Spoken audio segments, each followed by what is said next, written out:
तो WhatsApp guys, ये है ट्यूटोरियल नंबर 12 और आप देख रहे हैं जीएस ड्रीमो।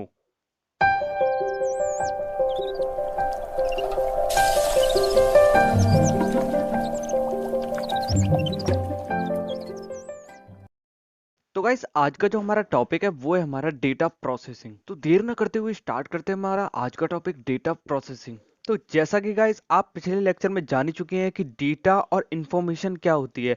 तो गाइस, हमारा डेटा क्या होता है? Collection of alphabets, numbers and symbols. अब बात आती है हमारा प्रोसेसिंग क्या होता है। तो गाइस, हम जब कंप्यूटर को अपना कोई डेटा सेंड करते हैं, अब कंप्यूटर को तो पता है कि यहाँ पे एक डेटा आया, लेकिन उसको जो इंफॉर्मेशन में चेंज करता है वो क्या होता है? हमारा प्रोसेसिंग। जैसे गाइस, मैंने कुछ कैलकुलेशन करी, अब मुझे पता है कि मैंने कोई कैलकुलेशन करी, मैंने कुछ नंबर दिए, फिर कुछ सिंबल दिए, देन फिर नंबर्स दिए। अब हमारे कंप्यूटर ने नंबर और सिंबल पे काम करके मुझे जो आंसर दिया, तो जो काम हुआ था वो क्या है? हमारा प्रोसेसिंग। यानी कि मैंने जो नंबर और सिंबल दी उस पर प्रोसेस हुई और उसका आंसर मुझे मिल गया। तो क्या हुआ? प्रोसेसिंग। डेटा को जो प्रोसेस करता है वो क्या होता है? हमारा प्रोसेसिंग। गाइस, अगर सिंपल भाषा में बोलूं तो डेटा से जो हम आंसर लेने के लिए कोई कैलकुलेशन करते हैं वो क्या होती है? हमारी प्रोसेसिंग। गाइस, जब हम अपने डेटा को इंफॉर्मेशन में चेंज करते हैं तो वो वहां पे बहुत सारी कैलकुलेशन करता है। इन्हीं कैलकुलेशन को करने के लिए ये सीयू और एएलयू की मदद लेता है। गाइस, ये एक डेटा को इंफॉर्मेशन में चेंज करने के लिए बहुत सारे स्टेप्स फॉलो करता है। चलिए जानते हैं ये कौन कौन से स्टेप्स होते हैं जिनको ये फॉलो करके हमारे एक डेटा को इंफॉर्मेशन में चेंज कर देता है। तो गाइस, हमारा जो पहला स्टेप है वो है हमारा डेटा कलेक्शन। इसमें किसी डेटा को किसी इनपुट डिवाइस के द्वारा पहले कलेक्ट करता है ताकि उस पर आगे प्रोसेस कर सके। जब कोई डेटा शुरू से लेके एंड तक इकट्ठा हो जाता है तो उसको हम प्राइमरी डेटा बोलते हैं। जब उस डेटा का एक से दो बार कोई यूज कर लेता है तो उसको हम सेकेंडरी डेटा बोलते हैं। तो चलिए डेटा कलेक्शन को एक एग्जाम्पल से समझते हैं। गाइस, जैसे मेरे पास ये कुछ नंबर और ये सिंबल्स हैं। अगर मुझे कैलकुलेशन करनी है तो मुझे एक डेटा इकट्ठा करना होगा, जैसे कि मैंने किया है, ये कुछ नंबर लिए हैं, कुछ सिंबल्स लिए हैं। अगर ये नहीं होंगे तो मैं कैलकुलेशन किस पे करूंगा? प्रोसेस किस पे करूंगा? तो ये एक प्रोसेस करने के लिए पहले एक डेटा को इकट्ठा करता है, यानी कि उसको कलेक्ट करता है। तो गाइस, हमारा जो नेक्स्ट टॉपिक है वो है हमारा डेटा ऑर्गेनाइज्ड। गाइस, हमारा जो डेटा होता है जिसको हम ऑर्गेनाइज करते हैं अपने अगली कैलकुलेशन के लिए। जैसे हमने डेटा को कलेक्ट किया था 2, 4 एंड प्लस। अब 2, 4 प्लस जो है इसको हम कैलकुलेट तो कर नहीं सकते, तो इसको हम ऑर्गेनाइज करेंगे 2 प्लस एंड 4। अब ये क्या हुआ? एक ऑर्गेनाइज हो गया हमारे कैलकुलेशन के लिए। तो चलिए एक और एग्जांपल से समझते हैं। तो गाइस, आपके स्कूल और कॉलेज में लाइब्रेरी होती है जिसमें बुक्स रखी होती हैं एक शेड्यूल में, जैसे कि एक तरफ फिजिक्स, एक तरफ केमिस्ट्री, एक तरफ मैथ। तो ये क्या है? एक शेड्यूल से रखी हुई है जिसको हम बोलते हैं ऑर्गेनाइज करना। तो गाइस, अब आता है हमारा नेक्स्ट टॉपिक, कंबाइन। तो गाइस, इसमें क्या करता है हमारा कंप्यूटर?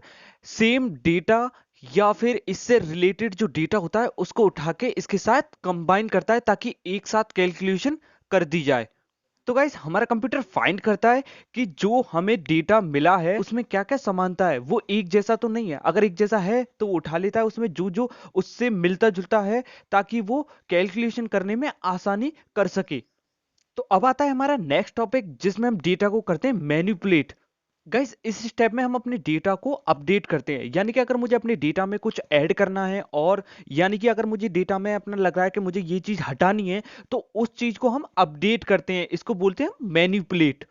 जैसे मान लो कुछ डेटा है जिसको मैंने एंट्री किया और मेरे से कोई डेटा गलत पहुंच गया या फिर कोई डुप्लीकेट डेटा पहुंच गया जिसको मुझे उससे हटाना है। तो इस स्टेप में हम उस डेटा को वहां से हटा सकते हैं, या फिर कुछ मैं डेटा को एंट्री कराना भूल गया तो इस स्टेप में हम डेटा को एंट्री करा सकते हैं। इसको बोलते हैं हम डेटा को मैनिपुलेट करना। तो हमारा जो नेक्स्ट और लास्ट स्टेप आता है वो आता है हमारा डेटा समराइजेशन। तो गाइस, इस स्टेप में हमारे जो कंप्यूटर होता है उसको हमारे डेटा की पूरी जानकारी होती है ताकि उसे बहुत अच्छी तरीके से समझने लायक बनाया जा सके। ये एक टाइप का हमारा फाइनल प्रोसेस होता है जिसके बाद हमें अपनी इंफॉर्मेशन मिलती है, यानी कि इन स्टेप्स को फॉलो करने के बाद ही हमें अपने डेटा से अपनी इंफॉर्मेशन मिलती है। तो जो बीच के ये स्टेप होते हैं इनको क्या बोलते हैं हम? प्रोसेस करना, प्रोसेसिंग।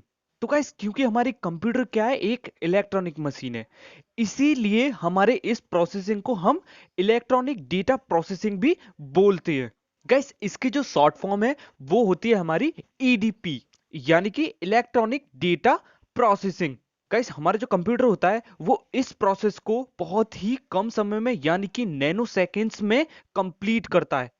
तो गाइस ये होता है हमारा डेटा प्रोसेसिंग। डेटा प्रोसेसिंग क्या होता है? हमारा जो कलेक्ट किया हुआ डेटा होता है उसको प्रोसेस करके हमें जो इंफॉर्मेशन देता है वो क्या होता है? हमारा डेटा प्रोसेसिंग। और इस प्रोसेस को करने के लिए ये सीयू और एएलयू की मदद लेता है।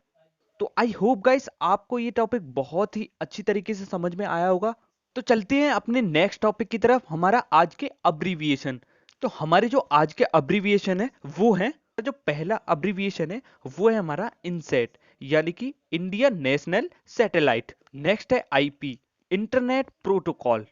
नेक्स्ट है IRDA, infrared data association. Next IRG, inter record gap. Next ISAM, index sequential access method. Next ISDN, integrated service digital network. Next ISO, international standard organisation. Last है हमारा ISP, internet service provider. So thank you for watching this video. Please like, share and comment. Please stay home and safe life.